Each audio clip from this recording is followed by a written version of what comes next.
Tonight on News 5 Live, former Belmopan Mayor Khalid Belail comes under fire after it is discovered that a portion of the Isidoro Beaton compound is transferred to a well-known Belmopan businessman.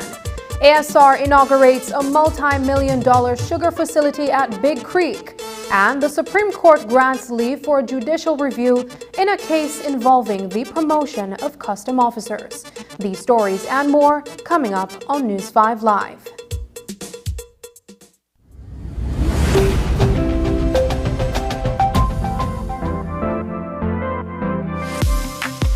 I'm always on the go, and the country is my home.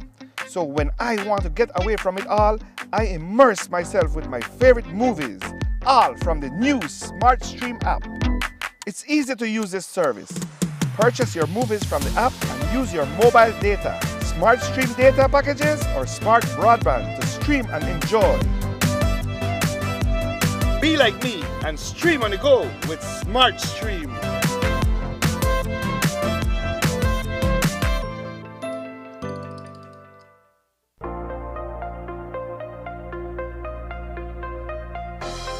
Welcome to Design Depot, all in one place. Shop brands you know and trust, like Kohler. Welcome, GE Appliances.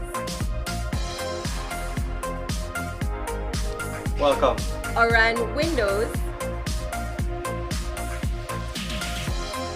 Welcome. Tiles from around the world.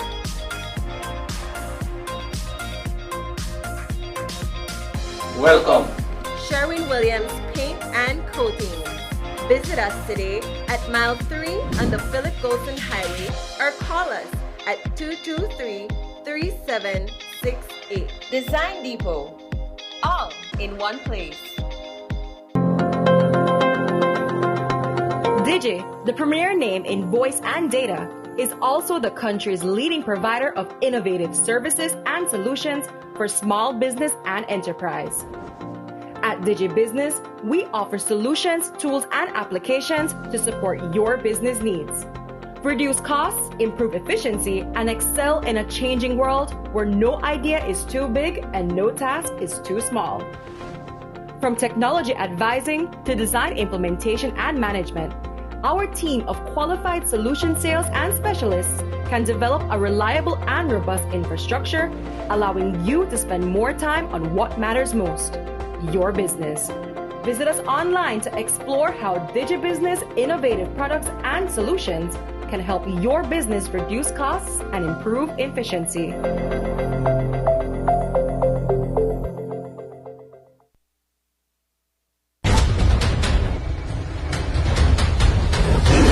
The CONCACAF Nations League 2022 is ready to kick off. On Thursday, June 2nd at 4 p.m., your Belize Jaguars will host the Dominican Republic at the FFB Stadium in Belmopan. And after going on the road to play Guatemala on June 5th, they will be back on home turf on Thursday, June 9th as they take on the French Guyana national team at the FFB Stadium at 4 p.m. Catch all the action live from Belmopan on Channel 5 and on our News 5 Facebook page, June 2nd and June 9th, starting at 4 p.m. Let's support and cheer for our national team, the Belize Jaguars, as they get the ball rolling for this year's CONCACAF Nations League Tournament.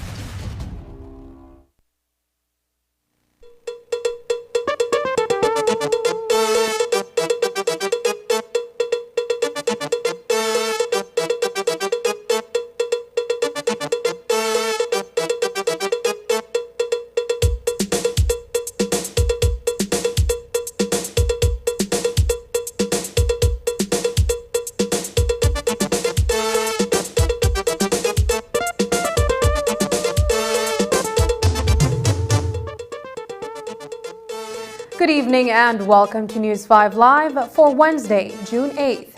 I am Sabrina Daly.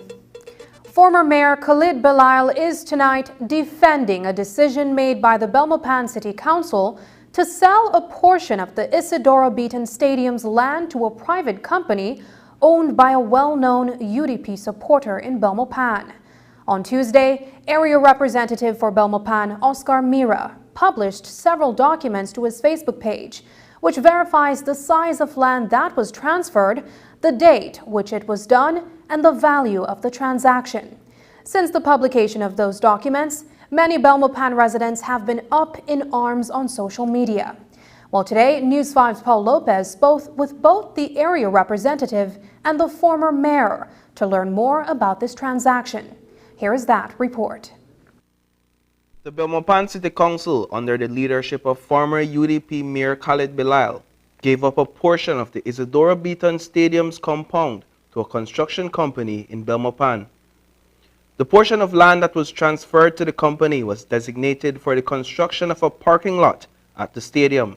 Details of the transaction were recently made public by Belmopan area representative Oscar Mira. We had noticed that some work was being done on what we consider to be the parking lot for Isidora Beaton Stadium. I reached out to the businessman who I believe had interest in it, and he said, no, I haven't gotten anything yet. But yes, indeed, I was interested, and it was offered to me.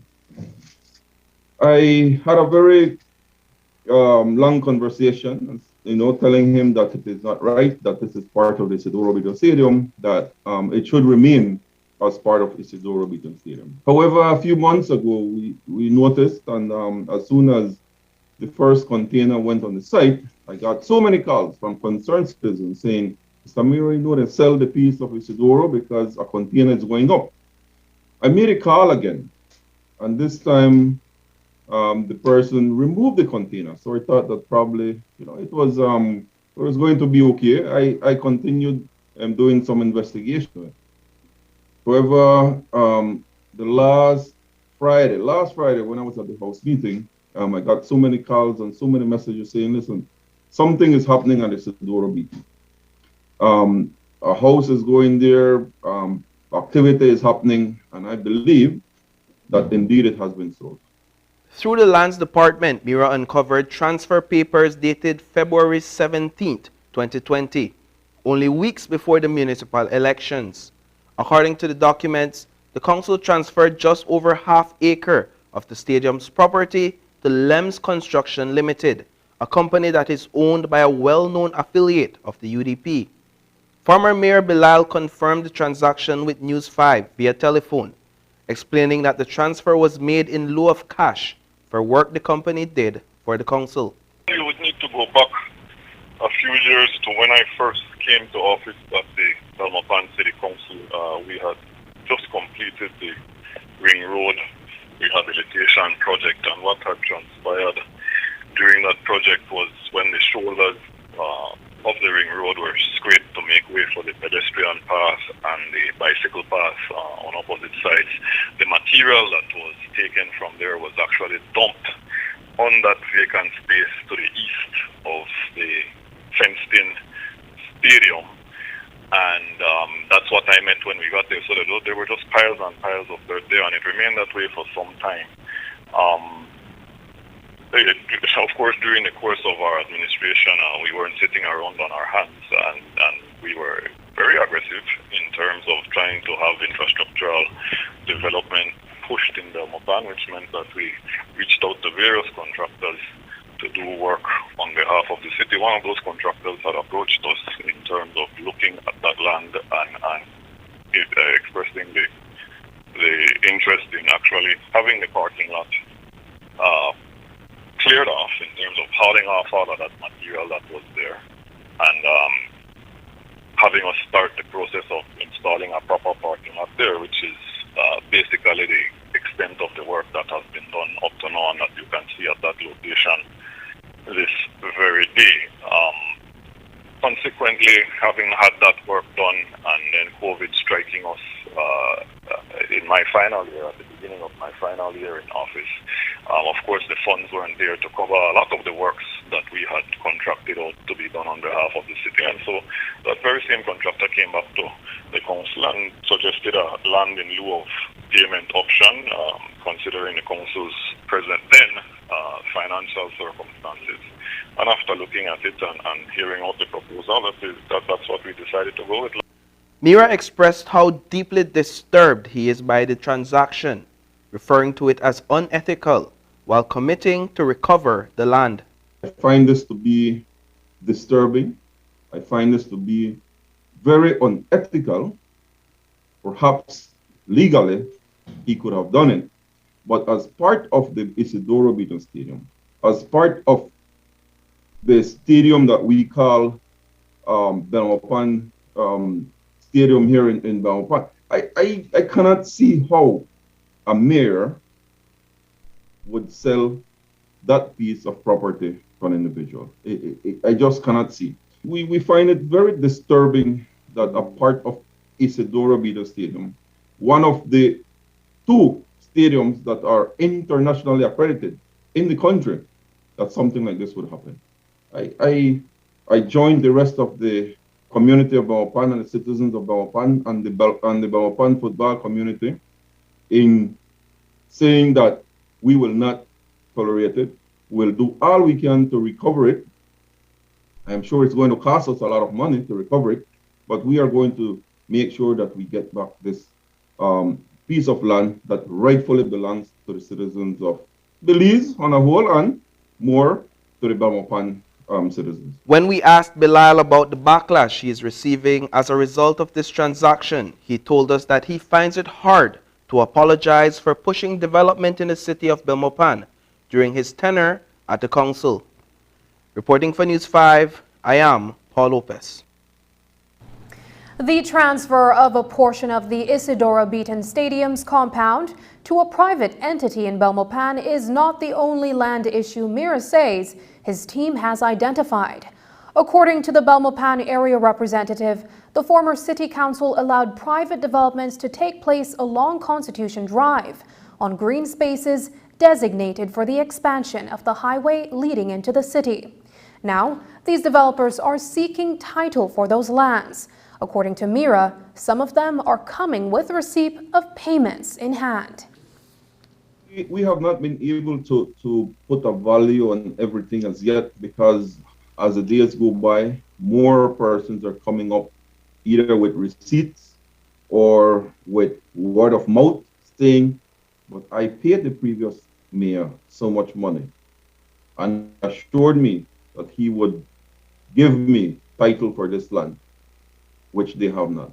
I think that if you ride on Constitution Drive here in Belmopan, you will notice that on one side there was a buffer.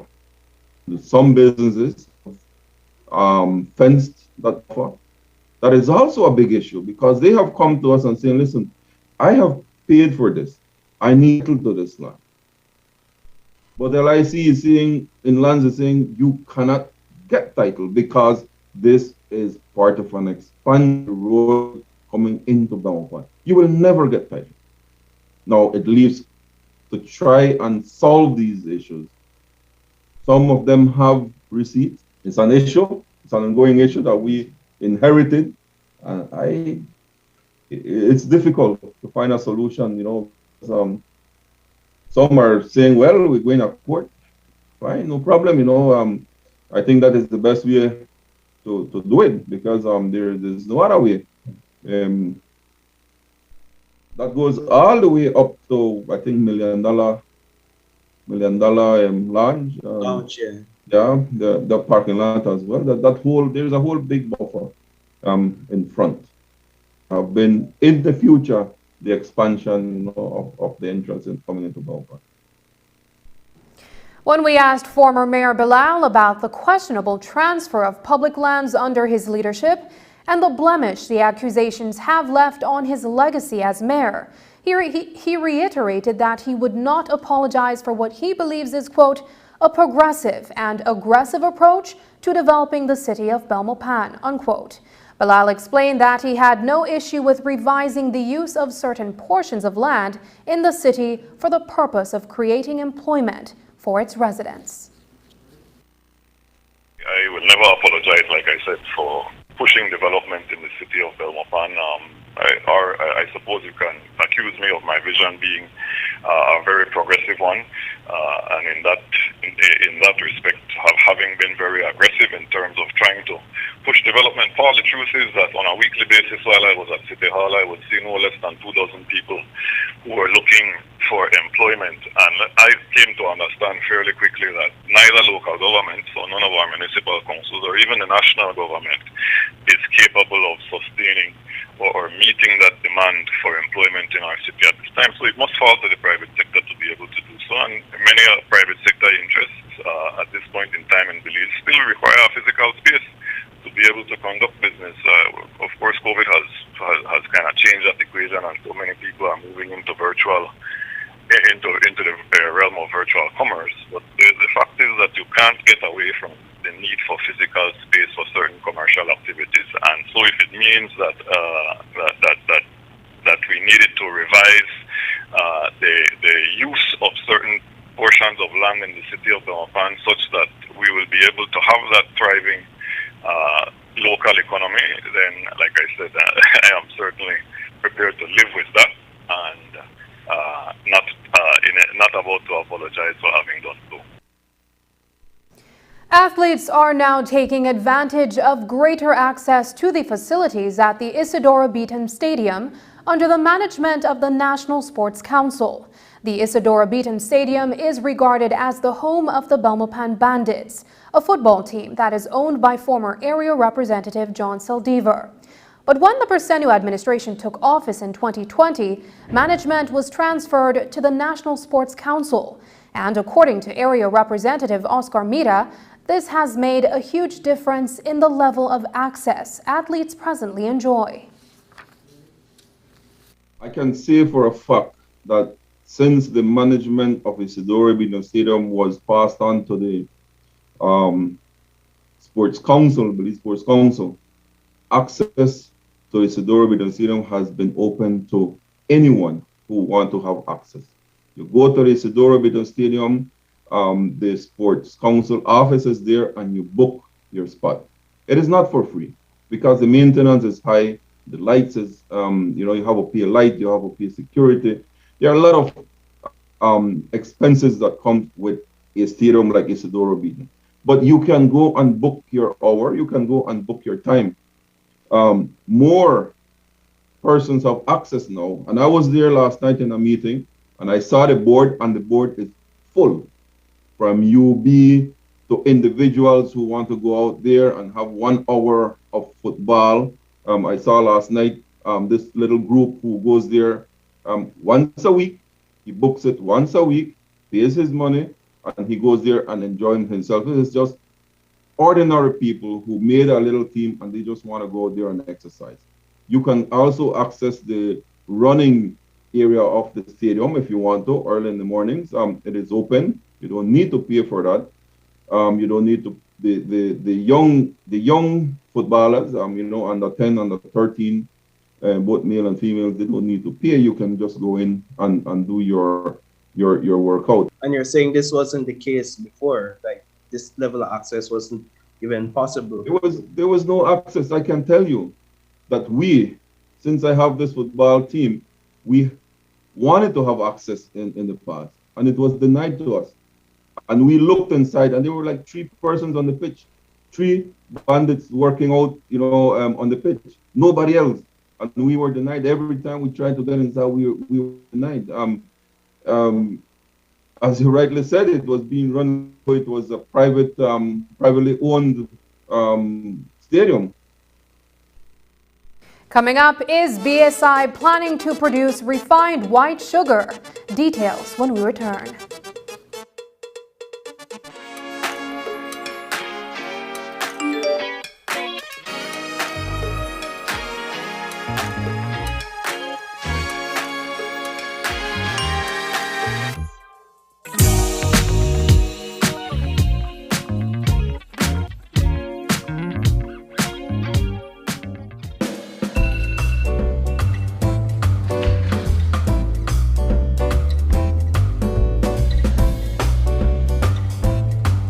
Forget the hassle of traveling and waiting in lines.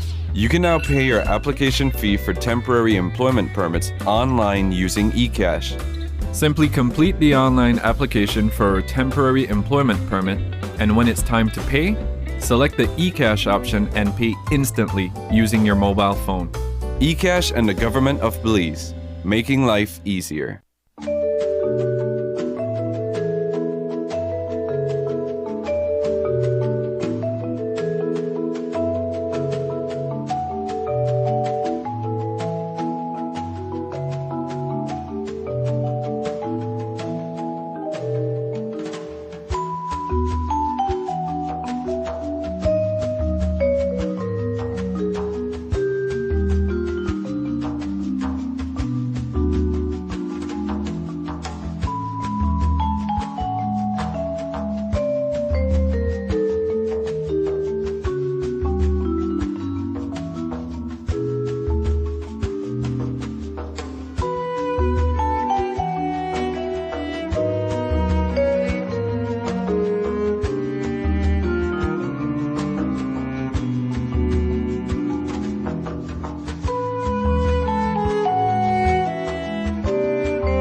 It's Super Handy Dad's month again at Brothers Habit and Habit, and that means super deals and super gifts for that super special dad. And we're bringing the power to all Super Handy Dads all month with 15% off all power tools and accessories from Stanley, Black & Decker, DeWalt, Skill and Bosch, and 15% off our entire brand new line of Track automotive batteries. Super powerful! Plus super clearance deals on Westinghouse lights, select paint colors, and much more. So come in today to Habit and Brothers Habit this is Super Handy Dad's month and pick up these super deals at Super Savings.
CONCACAF Nations League 2022 is ready to kick off. On Thursday, June 2nd at 4 p.m., your Belize Jaguars will host the Dominican Republic at the FFB Stadium in Belmopan. And after going on the road to play Guatemala on June 5th, they will be back on home turf on Thursday, June 9th as they take on the French Guyana national team at the FFB Stadium at 4 p.m. Catch all the action live from Belmopan on Channel 5 and on our News 5 Facebook page, June 2nd and June 9th, starting at 4 p.m. Let's support and cheer for our national team, the Belize Jaguars, as they get the ball rolling for this year's CONCACAF Nations League Tournament. Today, a News 5 team traveled south to the Big Creek port where American Sugar Refinery, or Belize Sugar Industry, officially launched its improved raw sugar and molasses logistics at the port.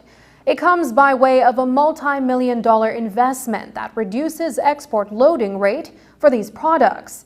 It is part of the Miller's transformational investments for a sustainable future. News 5's Dwayne Moody reports.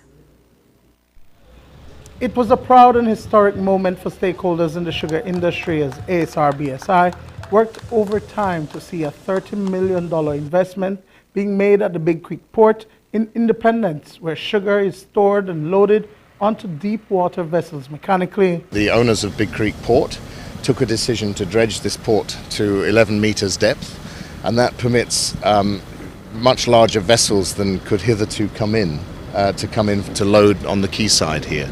So that 11 meters depth allows vessels such as the one you've seen this morning, which is a 30,000 ton bulk carrier, to come and berth alongside the quay and get loaded on the quay. And I just want to make the point, this is a piece of history in Belize. It's the first time that a vessel of that size has come and berthed and loaded raw material like sugar from the quayside itself. Since 2017, ASR-BSI moved its business from the port of Belize to the south. It was a bold move, but one which it says is now paying off. With this multi-million-dollar investment, it cuts down the time to load raw sugar from 6 weeks to 5 days and allows for 30,000 tons of raw sugar to be shipped at any given time. The way raw sugar is marketed in the world, it's against a global price, and we call it the New York number 11 price is the raw sugar price, and it's it's a traded price, so it's there all the time. But that price is based on the fact you can load sugar at least 4,000 tons a day. Now in the past we couldn't achieve that, so every ton of sugar we were selling there was a discount for the amount of time it was taking to load that sugar. We've just today, or yesterday when the loading started, overcome that bottleneck and that barrier. About 140,000 tons of raw sugar is produced at Tower Hill annually, with 30 tons per shipment at 19 cents US per pound. That translates to over $12.5 million US. Supply chain manager L.D. Smith explains the new facilities and the efficiency of the mechanical processes on site. We had 15,000 metric tons load in the past year, and that used to take about 6 weeks. Now, before us, we have a 30,000 metric tons vessel, which we'll be doing in 6 days. We have the trucks coming in here to load from the hoppers, each truck having 30 metric tons. They're coming, making the circuit, going to the truck scale, going onto the truck unloader where it's dumped, and it is then conveyed into the ship. All right.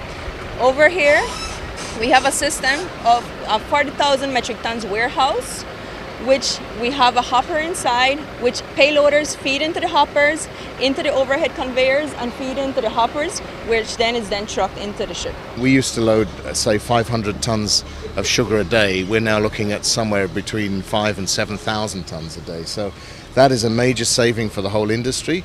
The facility itself is a major warehousing facility and a molasses storage facility. It's got all the things that go with that, the conveyor systems and everything else, and of course a major fleet of vehicles to bring sugar and molasses from Tower Hill down to this facility to enable the loading to take place, and of course a very state-of-the-art conveyor system for loading into the ship, which is portable, that you can move it up and down the ship's length. Other benefits of the investment include employment opportunities for Stand Creek West and environmental concerns surrounding the tug and barge system that it replaces. This launch today also marks the end of the decade-old tug and barge system that had previously been utilized in the sugar industry, a system which was plagued with several challenges, including environmental concerns. But all of this would not be possible if the owners and managers of the port of Big Creek did not have the foresight and ambition to create Belize's first deep water port, which led to the opportunity for ASR BSI to revamp its existing logistical operations. Even though some jobs might have been lost in Belize City, they were looking at the interests of the farmers and likewise BSI. So I hope in the end there should be some benefit in the farm for the farmers as this thing prolongs, that they will realize that it was a very, very good investment for the sugar industry. Dwayne Moody for News 5. With a more reliable system established at the Big Creek port, will ASR BSI now look to create refined white sugar? Country Manager Mac McLaughlin was asked what's next for the sugar industry. We set out way back in 2014 a series of steps that we felt were necessary to take this industry forward. We called it affectionately a white paper, but it had a lot of ideas and suggestions of cooperation largely with all the main sugar stakeholders. And I think we've been fairly consistent with our part of that program. And that's led to the major investments we've made in direct consumption sugars, and also the investments we've made in the environmental investments we've made at Tower Hill. And now we've unlocked a major bottleneck, which is the logistics bottleneck. Over the last 10 years or so, we're really putting our money and our investment where our words are, and trying to build this industry along with the other sugar mill in Belize, to ensure Belize really is the sugar industry of choice in the CARICOM, and also selling very good quality sugar into the EU. Sir, so we understand that there may be a plan for a refinery in the future. Where are we on that? Well, that would be some way down the track, and there's no firm plan for that. But ideally in the future, what we'd like to see is further investment to debottleneck the factory to make the cost of producing sugar lower, and therefore more competitive. And in time, certainly, we would love to see a future where we could fully service the CARICOM market with all the different types of sugar that are required there. Obviously, we need a lot of certainty to be able to do those types of things, and we're not quite there at the moment.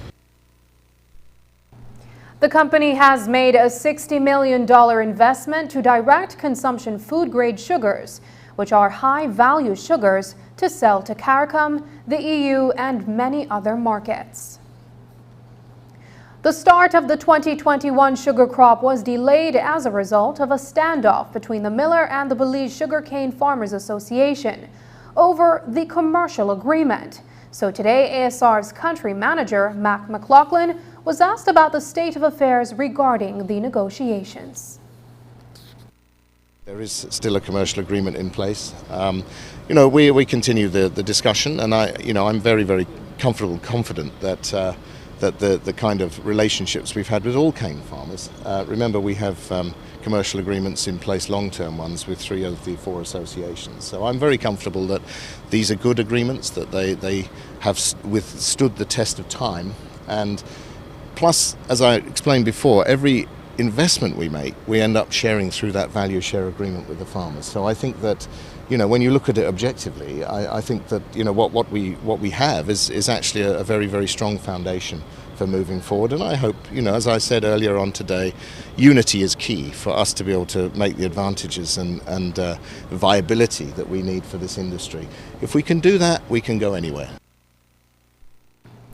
With the late start of the 2021 sugar crop season, is the industry on schedule to get the cane out of the farms and to the mills before the close of the season, which is fast approaching? The recent rains in the north, caused by the remnants of Hurricane Agatha, have had an effect on harvesting and milling. But country manager Mac McLaughlin of ASR BSI is optimistic. It's been a great crop actually so far. We've milled over 920, I think, thousand tons of sugar cane at the moment. We had to have a short pause in the crop over the last few days because we were deluged with water last week, as you all know. I think we had something like 20 centimeters of water in about 4 days, and that's going to sink the chances of delivering cane. We were receiving more mud and making more mud out of the factory than we were sugar at one point, which is not good for a sugar factory. So we've had a short pause, starting again this morning. The investments we made in our Belcogen cogeneration plant in the off-crop last year really demonstrated more consistent steam supply this year. We've had a much improved grinding rate. We're putting the second investment in this next off-crop into the second boiler, and that will improve the situation further. That's helping to increase the grinding rate, the extraction rate of sugar, and therefore in time to shorten the crop and to allow us to carry on debottlenecking other areas of the mill that are going to improve that further. After the break, several UN agencies established a migration network in Belize.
Today, the family look at this event having sad and painful memories, but with great joy. It speaks volume in favor of needed concern and needed action for relief and protection of abused women and victims of domestic violence. Every major town in Belize should have some place manned with personnel that take these issues seriously and take it compassionately, where each case is recorded and appropriate action taken. We have heard the government's statement, sentiment and desire to make these issues a priority. We are proud to be associated with this.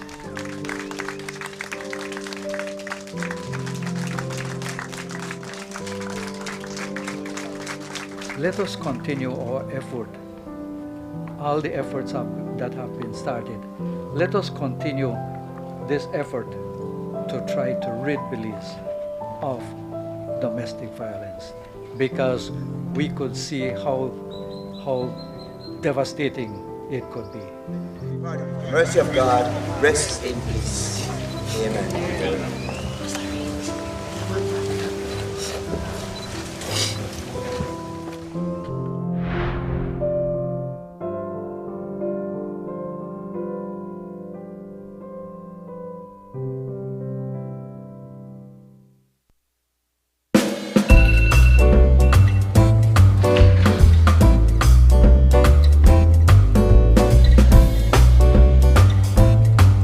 Forget the hassle of traveling and waiting in lines. You can now pay your application fee for temporary employment permits online using eCash. Simply complete the online application for a temporary employment permit, and when it's time to pay, select the eCash option and pay instantly using your mobile phone. eCash and the Government of Belize, making life easier. Todo beliceño merece tener una conexión de internet de calidad, rápida y confiable en su hogar. Para clases en línea y trabajo desde casa, es la nueva forma de vida. Diginet es el proveedor número 1 de servicio de fibra óptica, impulsando la transición digital de Belice.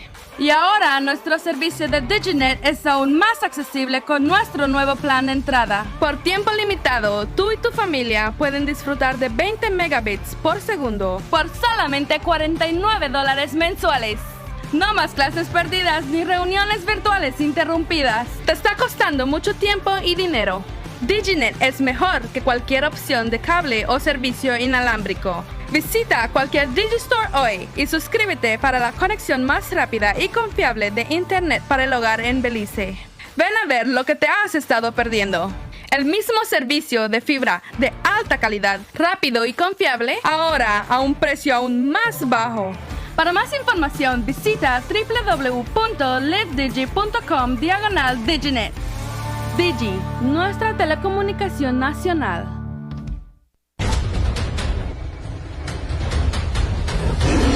The CONCACAF Nations League 2022 is ready to kick off.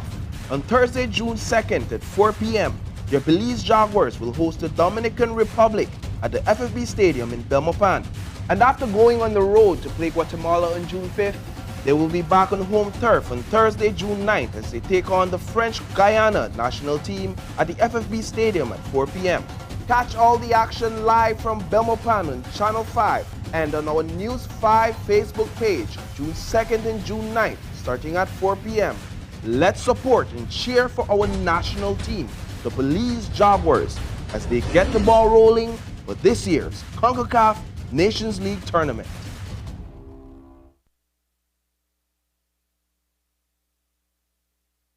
On Tuesday, Justice Genevieve Chabot granted leave for judicial review in a claim brought on behalf of Dave Vaccaro and Raquel Wade.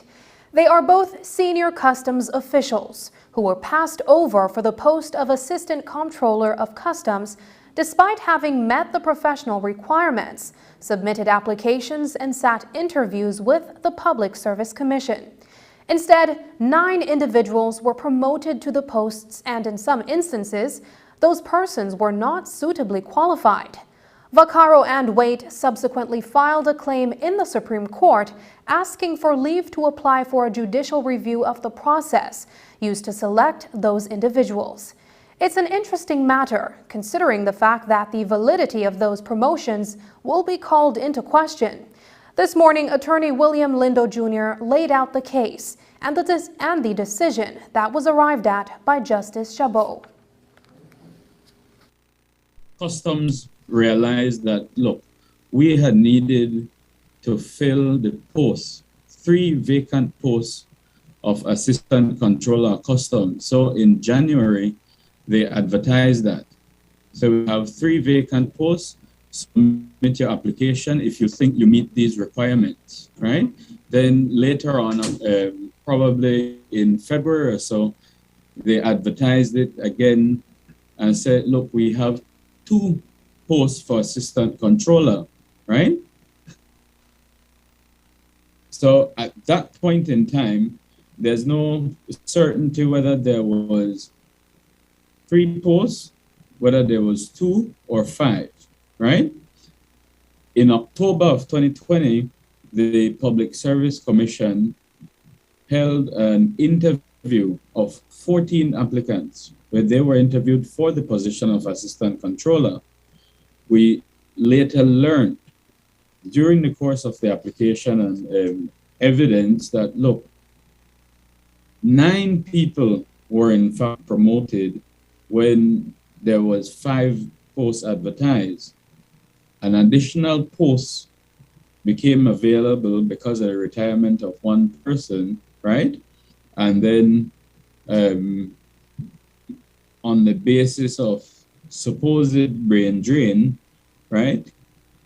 Customs Department saw it fit to ask the Public Service Commission to please promote these 3 individuals without advertising the post at all.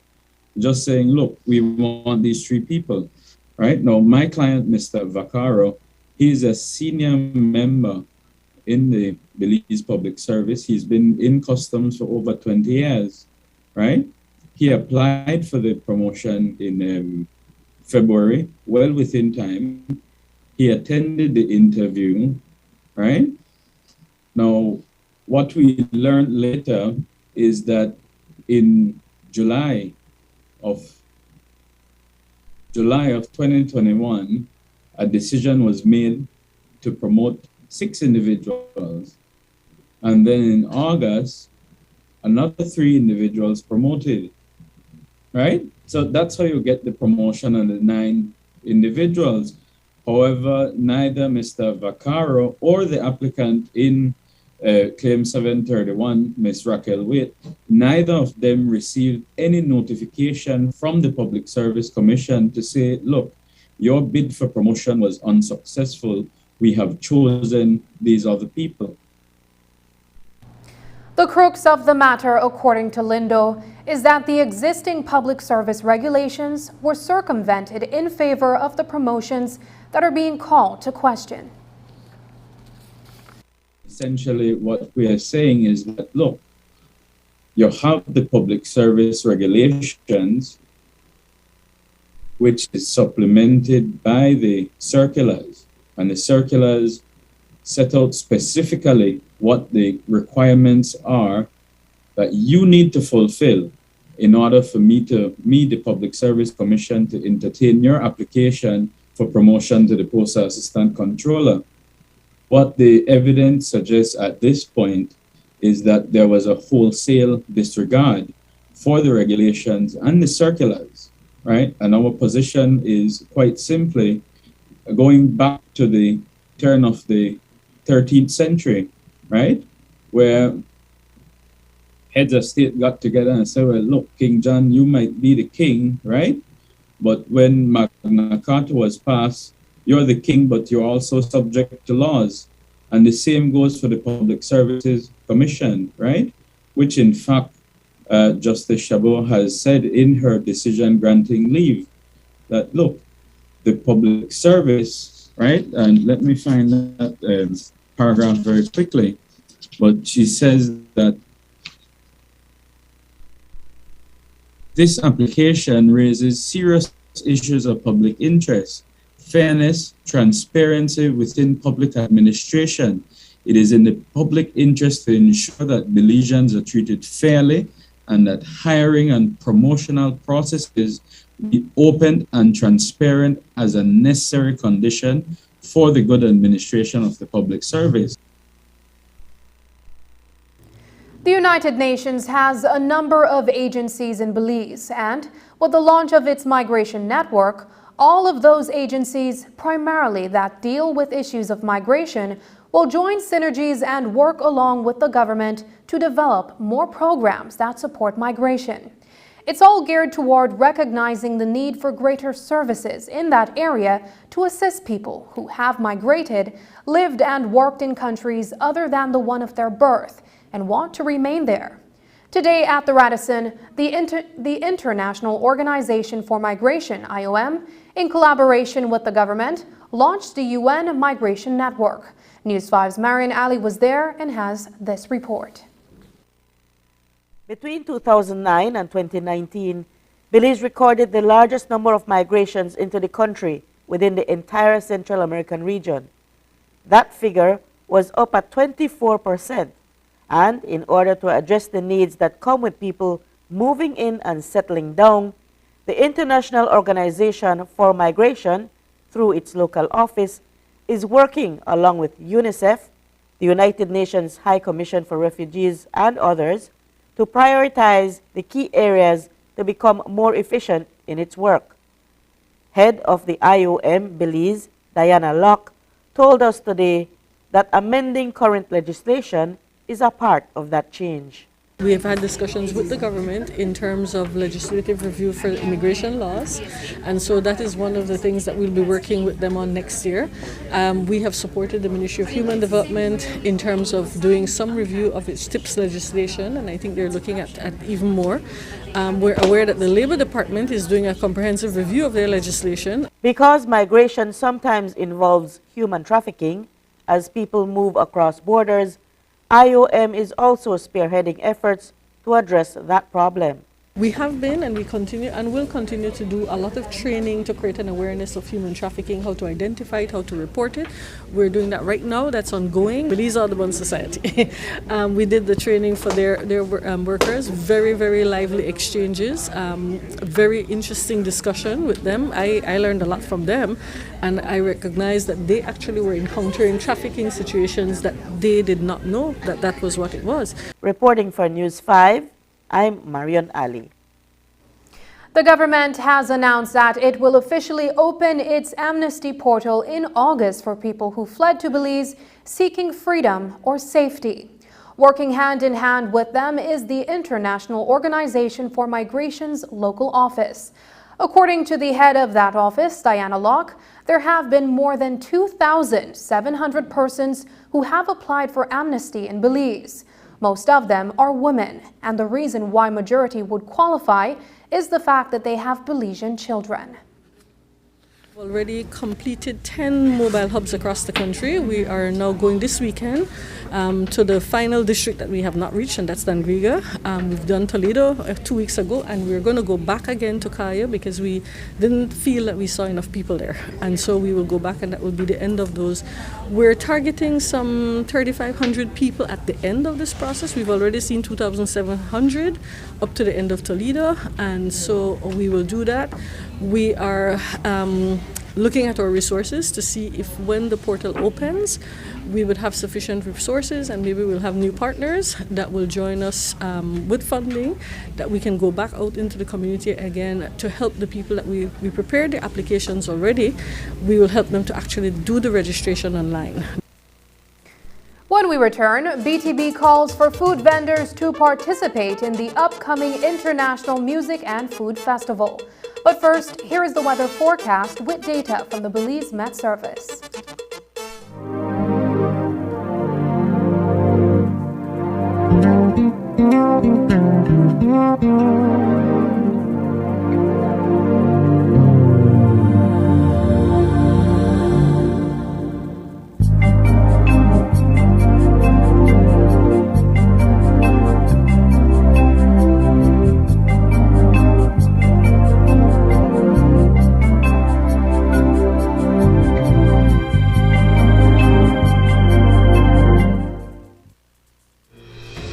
When all hope is lost and the days ahead look grim, we find ourselves looking for someone to shake things up, rescue us, and point us in the right direction.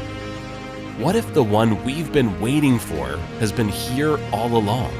Join us for our new series, Troublemaker, as we learn about a man who wasn't afraid to stand up for what's right to make this world a better place.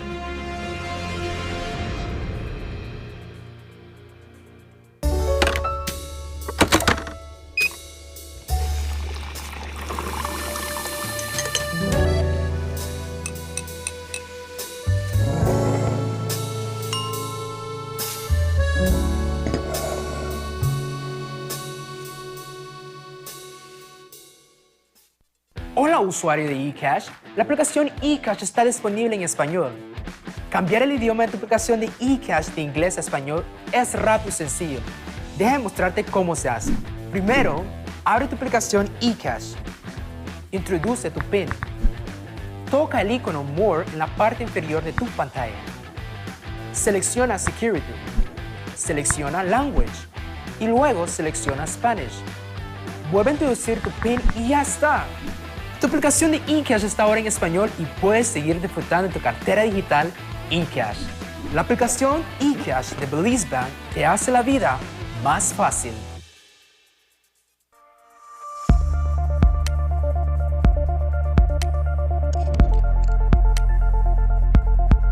Biodegradable plastics. When talking about plastic, don't you always hear people say that this plastic or that plastic is biodegradable, eco-friendly, environmentally friendly, green, or even ecological?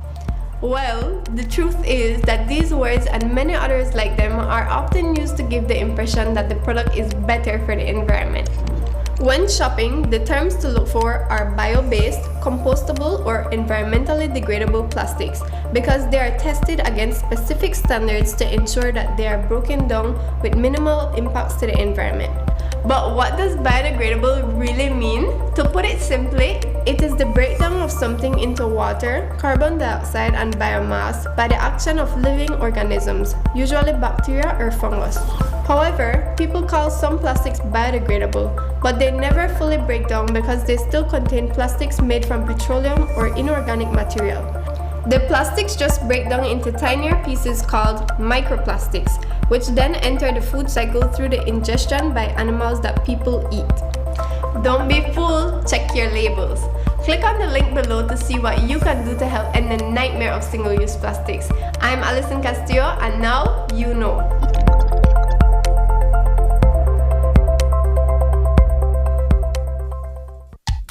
Benny's is kicking off Father's Day with popping deals for dad in the month of June. Visit a Benny's near you and get store-wide discounts on selected items such as Milwaukee and Axie power tools, Char-Broil barbecue grills, car care products, Karcher pressure washers, and much, much more. Make dad happy with popping deals for dad in June, only at Benny's. Celebrating 75 years of quality and savings.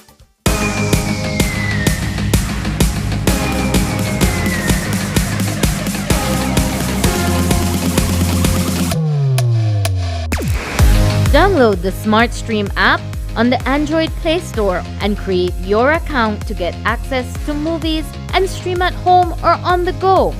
Prepaid customers can purchase regular data packages or get a discounted rate on a special SmartStream package by dialing 7737. Postpaid customers will be billed monthly. Never miss a movie again with SmartStream. When someone you love becomes a memory, the memory becomes a treasure. Channel 5 introduces the Daily Obituaries. The Daily Obituaries will broadcast all death and funeral announcements and memorials to honor your loved one's life and memories. The Daily Obituaries airs on Channel 5 prior to the evening newscast, with subsequent repeats at 10 p.m. and 12 noon the following day. It will also be placed online on our social media platforms, all for a standard package fee. Celebrate their lives and memories with Channel 5's Daily Obituaries. Honor in life and reverence in death. Prime Minister John Briceño departed the country on Tuesday, June 7, to Los Angeles, California, to attend the 9th Summit of the Americas from June 8 to the 10th. The Prime Minister is accompanied by Minister of Foreign Affairs Eamon Courtney and Ambassador Stuart Leslie. The Summit of the Americas is being held under the theme, Building a Sustainable, Resilient and Equitable Future. At the opening of the summit, United States President Joe Biden announced the Americas Partnership for Economic Prosperity, a new agreement to drive economic recovery and growth. In the absence of Prime Minister Briceño, Deputy Prime Minister Cordell Hyde will act as Prime Minister. There is an open call for food vendors to apply for stalls at the upcoming Belize International Music and Food Festival in San Pedro. The first of its kind event, which is designed to create an immersive tourism experience through music and culture, will be held on the grounds of the Saca Chispas field at the end of July. It will feature as many as 4 food courts featuring the best that the island has to offer. In those pavilions, there will be 18 booths on display for each day of the event. Interested vendors are being asked to submit applications by June 22nd. They must possess a valid food handler's permit, trade license, or peddler's permit in order to qualify. The public is also invited to nominate their favorite vendors in the following food categories: street food, ethnic food, chief or caterer, soup vendor, cevicheria, and barbecue spot. He is the Minister of State in the Ministry of Rural Transformation, Community Development, Labor and Local Government, and the area representative for the Corzal Southwest constituency. But at the close of the village council elections in San Narciso, a councillor candidate who ended up defeated at the polls alleged that the elected official, Ramiro Ramirez, assaulted him twice. The accuser, Ahayel Pat, was recorded on a cell phone when he made the allegations, and the recording then made its rounds. Here's how he claims the assault went. He has, twice, he has punched me twice today. Yeah. Yes, and I believe that's totally unacceptable. Because he is a minister and he's a representative, and he has to be polite with the people, even though we are not supporters of his, party. That's completely unacceptable. Former Mayor Khalid Belail appears. News 5 contacted Ramirez to get his side of the story, and he said the allegation is completely false and warns that if Pat continues pushing the untruth, he will have no choice but to seek legal recourse. Ramirez said that it was Pat who, from earlier in the day and in the presence of a police officer, was insulting towards him. Ramirez said that he told the officer to overlook the young man because it would be petty to take him to task over it. Ramirez added that Pat is from his constituency and contested the village council elections in San Narciso. As the results indicate, he received the least amount of votes. We quote directly from Ramirez's conversation with us. If you listen to the video, somebody is coaching him in what he is saying. I never punch anybody. Former Mayor Khalid Belail aspires to be the next UDP representative for the Belmopan constituency. His opponent in an upcoming leadership convention, for which a date is yet to be announced, will be former area representative John Saldivar. It was at the encouragement of the former leader of the opposition, Patrick Faber, that Belail decided to take on the challenge. But with Faber missing in action, does Belail stand a chance at defeating Saldivar? We asked him about that and why he believes he is the right candidate for the job. The extent to which it would, I would say, Paul, would remain to be seen, but I'll tell you that it's not anybody outside of the roughly 10,000 or so registered voters of the Belmopan constituency that will have the opportunity to decide who it is that they would like to see represent the UDP going forward, and those are the people to whom I intend to make my case, and whatever decision they render will certainly be respected and accepted by myself. I believe the vision that I have, like I said, Paul, I have an extremely progressive vision for this city. I see the potential in Belmopan. We have a unique identity as a community, and while I fervently believe in the need to preserve that identity, I also believe that we will need to evolve.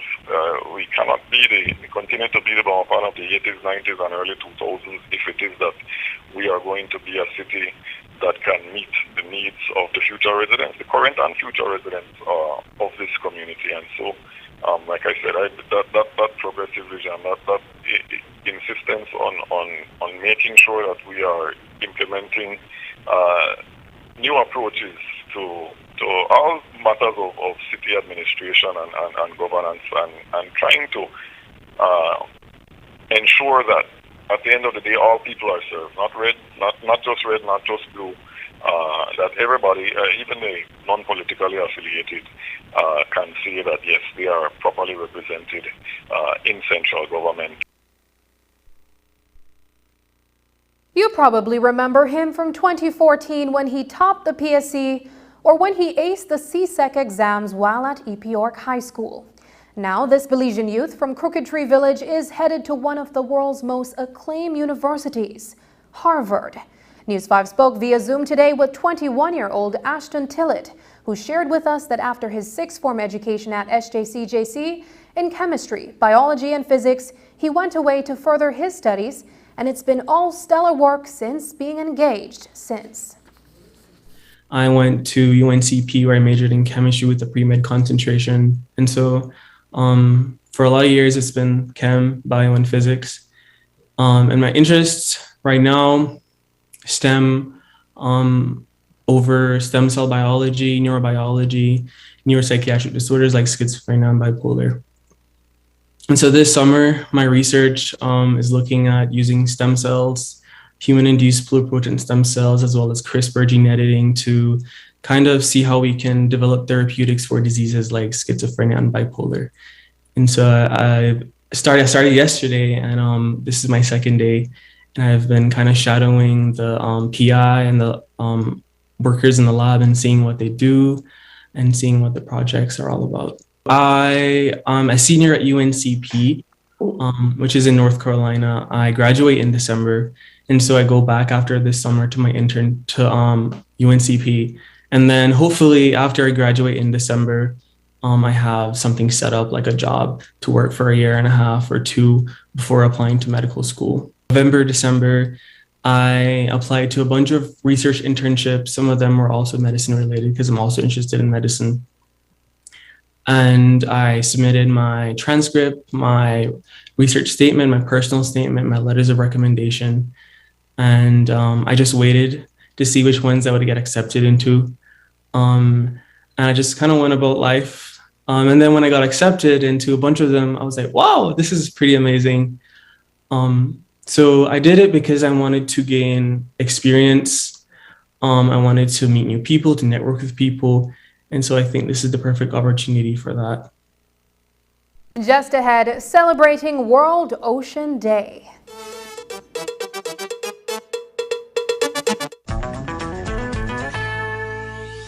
That benefit are we, the people, supposed to pay? The funding you pay now, but when you get old, you got funding for college, for your future. If you miss some days from work, they should have compensated for that. As an artist, I'm not really sure because I work for myself. What is Social Security? Social Security is not a tax. Social Security is a very small investment in you, the worker. It's an investment that you can count on now or in the future. It is designed to replace part of your income from wages when you get sick, get injured on the job, have a baby on the way, become disabled, or even when you pass away. And even then, the widow and your kids, if under 16 years or under 21 years and in school, obtain survivor's pension. And after a lifetime of working, you can rest assured you will have a monthly retirement income. Social Security, safeguarding you, your family, your future.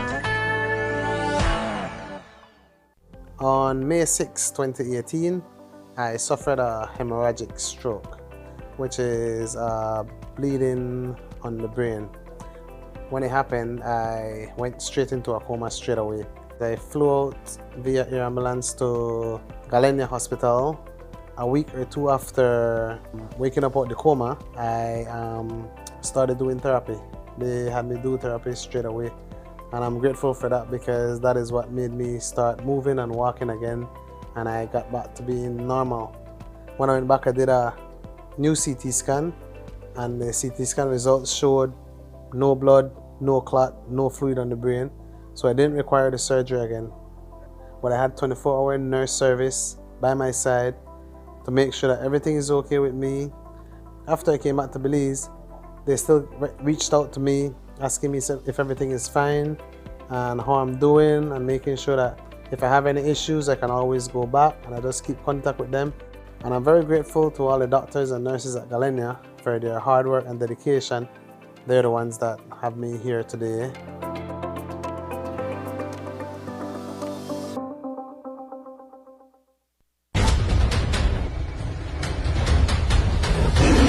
The CONCACAF Nations League 2022 is ready to kick off. On Thursday, June 2nd at 4 p.m., your Belize Jaguars will host the Dominican Republic at the FFB Stadium in Belmopan. And after going on the road to play Guatemala on June 5th, they will be back on home turf on Thursday, June 9th as they take on the French Guyana national team at the FFB Stadium at 4 p.m. Catch all the action live from Belmopan on Channel 5 and on our News 5 Facebook page, June 2nd and June 9th, starting at 4 p.m. Let's support and cheer for our national team, the Belize Jaguars, as they get the ball rolling for this year's CONCACAF Nations League Tournament.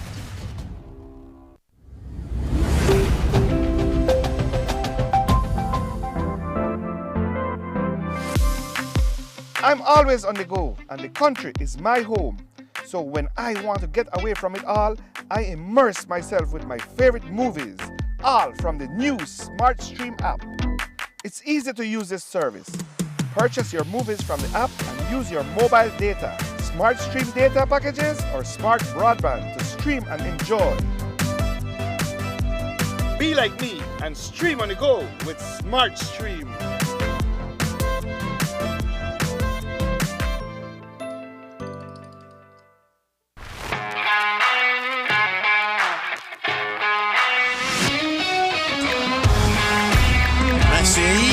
Off goal, what a goal from Leo Messi! What an incredible strike from Leo Messi!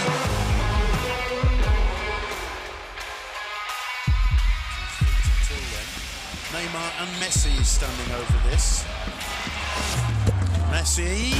Off goal, what a goal from Leo Great entertainment stays with you, and we bring you great entertainment. Next Gen, the ultimate digital experience.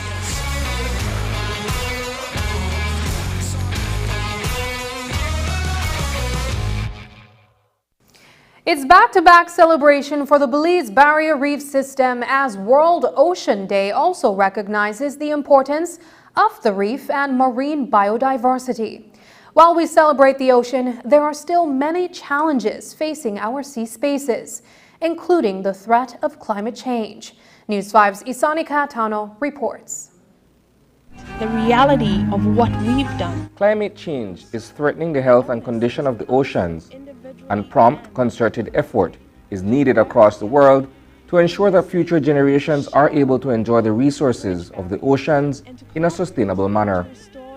To promote awareness about how to save the oceans today and sustainably use them in the future, the United Nations recognized June 8th as World Ocean Day. The theme for this year's World Ocean Day is revitalization, collective action for the ocean. To mobilize, come together, to find a balance to sustainably use and sustainably manage our marine environment, gain a better understanding of the importance of the oceans, and for us in Belize to raise awareness of the importance of our marine environment and our Belize Barrier Reef. The oceans make up over 70% of the planet. It is essential to support life, and in today's changing world, the oceans are at an increasing risk from climate change, from rising pollution, acidification of ocean water, rising average temperatures, and reduction in ocean biodiversity. Through spreading awareness, World Ocean Day hopes to protect the Earth's major water bodies. This year's theme focuses on how to not only stop harming the ocean, but on actions that need to be taken in order to restore the oceans to their former glory through collective efforts. World Ocean Day is being commemorated while Belize is also celebrating the 10,000th anniversary of its barrier reef system. It is more than a suitable time for us to celebrate the reef. Our barrier reef is indeed a pride and joy for us as a country, and we must take time to celebrate it as much as possible. Accompanying the celebration, though, must be actions to protect, conserve, and sustainably utilize our reef. We have come a long way in getting our reef recognized as a UNESCO World Heritage Site due to its outstanding universal value. However, we must embrace this value nationally as well. Given that our reefs provide so much in terms of food, livelihoods, physical protection, and national economies, we must embrace the benefits that we are receiving and do all we can so that we can continue to enjoy all the services that our reef and the marine environment provide to us. While there are benefits that are being drawn from Belize's marine resources, there are also concerns being raised about the presence of other invasive species in our waters. Lionfish is one such species that is wreaking havoc in the marine ecosystem. The lionfish is an invasive species It doesn't have natural predators here in the Caribbean. It comes from the Indo-Pacific, and someone introduced it to the Caribbean. And it gives a really bad impact to our barrier reef. So the reason why we're here today, because we want to educate people and for people to learn why we're doing the lionfish jewelry. The reason behind it is because a mature female lays up to 25,000 eggs every 4 days and eats up to 80% of fishes that are around its zone. So one lionfish can clean out one section by eating out all the little juveniles, and those are the future fishes for our reef. Without them, we will have no tourism industry and we will have no future for the reef. World Ocean Day seeks to promote knowledge about the delicate systems that govern the world's oceanic system and how they are at risk from various factors. Reporting for News 5, I am Isane Cayetano. And that's the news. Tonight's broadcast is available in both text and streaming video at channel5police.com. You can also connect with us on our Facebook page at facebook.com/News5Live. I'm Sabrina Daly. Thanks for joining us. And from all of us here at News 5, please remember to wash your hands, keep your social distance, and stay safe. Good night.